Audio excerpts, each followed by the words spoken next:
keep it confidential. Welcome back to our class. I believe it's class number 4. We're going to talk about interpreting idioms. Okay, or how to interpret when there is no equivalence on the target language. Again, about the target language, this kind of terms you can find on the video right there. So when there is no equivalent expression on the target language, what we do? When there is a symbolic meaning, what is symbolic meaning is when there is a meaning in a phrase that has different meaning than the literal definition of the words. And what is word picturing? Word picturing is describing of what something means. Okay, how to interpret idioms? If we interpret literal word by word and something does not make sense, what we do if something have a symbolic meaning? These phrases that have not literal sense but symbolic meaning, or words that come from a slang, how we interpret that if we don't know the meaning or if we don't know the slang? How we deal in this kind of situation? If you guys work as a simultaneous interpreter or even consecutive, you know that you don't have time to guess the meaning or even to search it sometimes. So what we do? First thing, best case scenario, we use the same equivalent slang or idioms on the target language if we know them. There are so many idioms, guys, that as an interpreter I don't believe it's possible that we know them all, but let's suppose we know them. If we know them, we use the best idiom on the target language, right? Wonderful. If we don't know it, we can interpret the meaning and not the words. Let's not forget, guys, that the interpreter is main role is conduit, the message converter. So we always have to convert the meaning of the message. Don't forget, not the literal, but the meaning. Another solution when we interpret idioms, we can, if we have difficulties and provider use tons of those, we can politely ask the provider to avoid them, explaining the difficulty of communication. How we ask again in a transparent way, this is the interpreter, please, in order to offer accurate interpretation, the interpreter required you to use explanation of the idioms or to avoid use as much the idioms. Thank you and have a good day. If we have to, I personally don't ever ask. This is in some books, in some trainings, they teach you that. I personally don't think that it's professional to request the provider to change their way of expression. I think a best way to handle that is to ask them to explain to you or clarify or just explain, right? I think this is the best way to handle that kind of situation, especially with the idioms or slang that we're not so sure about the meaning and we don't know if we're going to be precise interpreting. It's very important to ask.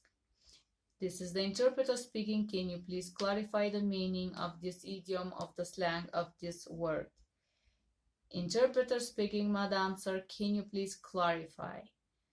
Okay, so sometimes, especially in a medical field and psychological psychotherapy, or when we work with mentally ill people or people that come out of anesthesia, they will not always make sense. And just remember, guys, that sometimes we have to interpret literally whatever sense we pick, and they say something something, and continue with the meaning to meaning interpretation as much as we can. But a lot of the times when we have this kind of interpretation, the providers often let you know in advance, or they tell you, okay, the patient is under anesthesia, just so you kind of can sense it. And if you don't sense it, you just interpret literally word by word, something something, clarifying. Interpreter is clarifying, ma'am, I just interpret what the patient said word by word. Just make sure you're transparent when you intervene. Okay, let's have some idiom samples and how we interpret those, how we handle those. First idiom, not my cup of tea. I pick few very famous idioms, and I'm gonna explain a little bit the meaning and how we can interpret that. I give a phrase example. Please show me another item. This is not my cup of tea. The meaning of your cup of tea, let's start with a story. In 1920s, this come from Britain, and Britain is like a great tradition to take tea, and there are many flavors, and every evening in Great Britain you can take a different kind of tea. And so in 70s, as there were so many flavors of teas, and something you use, this expression of my cup of tea had changed. If you like something, is your cup of tea. If you don't like, you could say is not my cup of tea. So the meaning is that if something is likable and something what you like and prefer is your cup of tea. If you don't like, it's not your cup of tea. Depending on where this idiom is used, you gotta pick the sense, and you can interpret is something that I like or is something that I don't like. Some languages does have equivalent idiom, some does not. Another idiom, word of mouth. Again, if you interpret this literally, will mean nothing in many languages. Phrase example, the movie got bad reviews, but it became popular by word of mouth. This means by one person telling to another, by speaking, right? The origin of this idiom is in the past, when the people used to share things with friends, and the news spread around very fast, especially in the small places. It's become like a known word of mouth, which means that this thing become famous, not using some kind of advertisement, newspaper or whatever, but it was by saying and sharing with your friends. Again, without batting an eyelash. For example, this idiom have direct meaning in Italian, senza battere un ciglio. And the same, if you interpret from Italian versus English, there is no literal interpretation, but you gotta know exact idiom. And if you don't know the idiom, you don't know the meaning, you can ask for the meaning, because here the goal of the interpreter, and always the goal of the interpreter, is to interpret the meaning. So give a phrase example. He accepted the award without blinking or batting an eyelash. Mean that somebody did something without no emotion, no expression, unimpressive.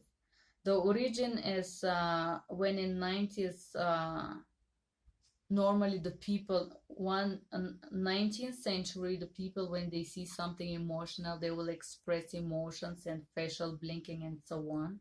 And if the person is so cool and calm and collected, there will be no emotional expression, and this will be without blinking of an eyelash or without batting an eyelash.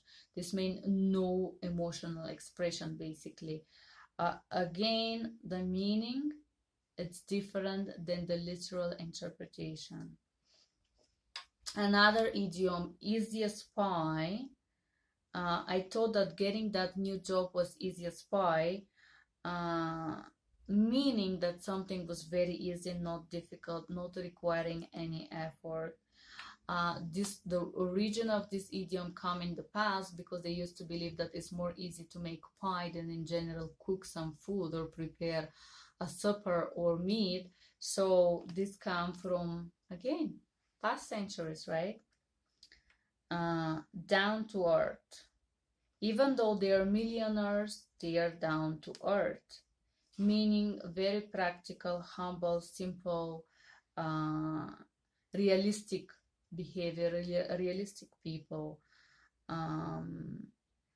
Down to earth, it come origins from agriculture, because the things that are down to earth, they're close to the ground and they have like they grow. And when the people are down to earth, it's connected or related to humble, practical, and so on and so on. So guys, that was everything about idioms. I give you few idioms and what they mean and how we should focus on the meaning of the idioms. Let's pass them back. If we say down to earth, it doesn't mean that somebody is laying down close to the ground, but it's express a quality in a person, right? Easy as pie have a meaning that something doesn't require any effort. Without a blink, it doesn't mean that somebody does not blink or close their eyes, but we mean without emotional expression.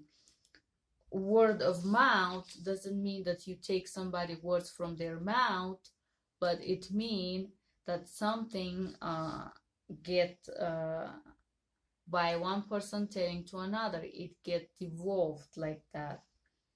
Not your cup of tea if you don't like something, your cup of tea if you like something. Okay guys, I hope this video was useful again. Thank you for watching this informative video, how to interpret idioms or a slang. Please remember, if you do not know the meaning of the idiom or slang, ask the provider to explain it to you. And how do you intervene in transparent way? You say, hello, madam, sir, this is the interpreter speaking. Can you please clarify for me? Can you please explain the meaning? Can you please simplify for me or lower the register, whatever the case is. Thank you for being here. That was Ioana from Mirror Interpretation Todorova. Press like, press subscribe, leave a comment. I hope this video was useful for you, and I hope this helped you to get a better knowledge, to become a better interpreter. Thank you and have a great day. Bye bye.